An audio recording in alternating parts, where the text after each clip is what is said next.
मतदान होगा। तो बड़ी खबर आपको बता रहे हैं इस वक्त की, उत्तर प्रदेश उपचुनाव से जुड़ी हुई तारीखों का ऐलान हो गया है। 13 नवंबर को उपचुनाव होगा।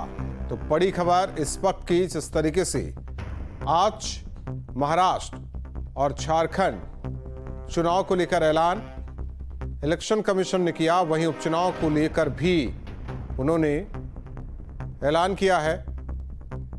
आलोक पांडे हमारे साथ सहयोगी या जुड़े हुए हैं।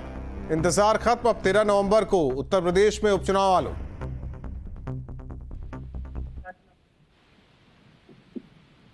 आलोक आवाज आ रही है आपको?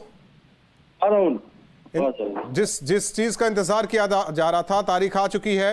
13 नवंबर को मतदान उत्तर प्रदेश में उपचुनाव को लेकर 10 सीटों पर। बिल्कुल, देखिए राहुल, जिस तरीके से उपचुनाव की बात हो रही थी और उत्तर प्रदेश के अगर 10 विधानसभा सीटों की बात की जाए जहां पर चुनाव होना है, और ये 13 नवंबर की डेट आई है और 23 नवंबर को इसकी मतगणना होगी। इससे साफ है। और सबसे बड़ी बात है कि 10 सीटें सिर्फ 10 सीटें नहीं है, क्योंकि उत्तर प्रदेश में अभी हाल ही में खत्म हुए लोकसभा चुनाव जो 2024 में हुआ था, कहीं ना कहीं उसके बाद इस तरीके की स्थिति है, क्योंकि उपचुनाव कहीं न कहीं इंडिकेट करेगा कि आखिर जनता का मूड क्या है। और दूसरा, 2024 में अगर हम देखें तो बीजेपी के लिए एक सेटबैक हुआ था। यहाँ पर यूपी की 80 लोकसभा सीटों में उम्मीद की जा रही थी कहीं बेहतर नंबर आएगा, लेकिन वो बात नहीं हुई। और उसके बाद अगर ओवरऑल बीजेपी की बहुमत की बात देखी जाए तो वो केंद्र सरकार में या केंद्रीय सरकार जो बनी है उसमें साफ नजर आता है। अब देखना यही है कि जो 10 विधानसभा की सीटें खाली हुई हैं, जिसको चुनाव होना है, आखिर उसमें पक्ष और विपक्ष की किस तरह से लड़ाई होती है। समाजवादी पार्टी ने इसका प्रत्याशी घोषित कर दिए हैं, बाकी उसके कांग्रेस के साथ बातचीत चल रही है। दूसरी तरफ ये माना जा रहा है कि बीजेपी की तरफ से भी लगभग नाम फाइनल हैं, और जो घटक दल हैं उनमें भी कुछ समन्वय किया जा रहा है। तो अब बात यही है कि इन 13 तारीख को जो चुनाव की घोषणा हुई है उसको लेकर के अब आने वाले समय में माहौल क्या रहेगा, और जिसकी हार और जीत का बड़े दूर तक इसका असर जाएगा। न सिर्फ 2027 के जो विधानसभा चुनाव होंगे वहां को भी देखा जाएगा, बल्कि इस तरीके का माहौल उत्तर प्रदेश में है, इस बात को भी नापा जा सकता है। यानी कि ये समझा जाए कि वोटर्स का मूड क्या है, ये मापा जा सकता है, क्योंकि करीब एक महीने का वक्त है। सवाल इस बात को लेकर कि जो लोकसभा में नतीजे रहे, ऐसे में कांग्रेस और समाजवादी पार्टी का हौसला हाई है, और दूसरी ओर कहा जाए कि जो डैमेज था उसे कंट्रोल करने की कोशिश में बीजेपी रहेगी। बिल्कुल, देखिए ये 10 सीटों के उपचुनाव की चर्चा उसी दिन से शुरू हो गई थी जिस दिन 4 जून को मतगणना हुआ था लोकसभा का।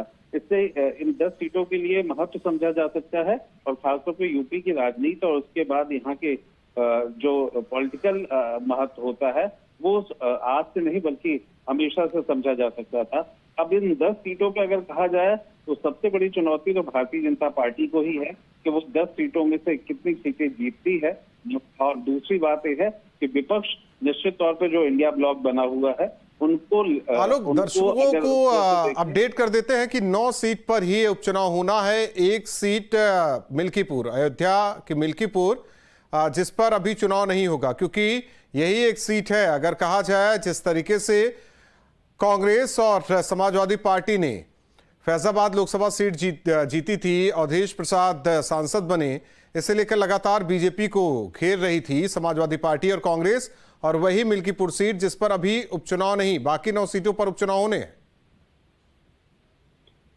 मिल्कीपुर को लेकर के निश्चित तौर पे ये वहां पे ना होकर के अभी 9 विधानसभा पे ही होना है, लेकिन अगर कहा जाए तो सबसे बड़ा दारोमदार मिल्कीपुर को ही लेकर के हुआ है।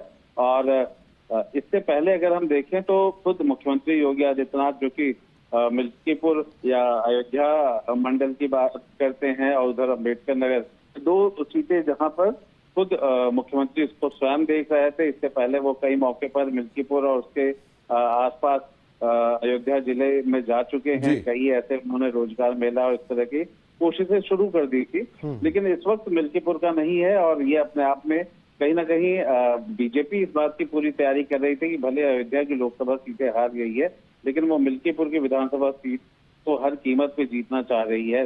अब चूंकि वहां चुनाव नहीं है तो जो असली लड़ाई है उसमें कहीं ना कहीं थोड़ा रंग की कमी जरूर होगी, क्योंकि जी। अयोध्या का नाम आते ही एक दूसरे तरीके की राजनीति साफ दिखाई पड़ती है। लेकिन 9 सीटों की जीत और हार का बेहद महत्वपूर्ण मतलब है, और ये मतलब इस बात से भी लगाया जा सकता है कि यहाँ दोनों ही खेमे से, पक्ष और विपक्ष दोनों ही जगह से पूरी ताकत लगाई जाएगी कि जीत और हार का मतलब बेहद महत्वपूर्ण होगा। और इस बात को सब जानते हैं कि इस जो 9 सीटों ठीक है, आलोक, मानवेंद्र का रुख करते हैं। या जो मानवेंद्र हमारे मिल्कीपुर साथ की जुड़े हैं, सहयोगी प्रयागराज से। मानवेंद्र, फूलपुर अहम सीट, और ऐसे में देखा गया पिछले दिनों की बात की जाए, तारीखों का तो ऐलान हो गया है कि 13 नवंबर को उपचुनाव, लेकिन यहां लेकर पेच गठबंधन में फंस गया था कि ये सीट चाह रही थी कांग्रेस, लेकिन समाजवादी पार्टी ने उम्मीदवार के नाम का तो ऐलान कर ही दिया था।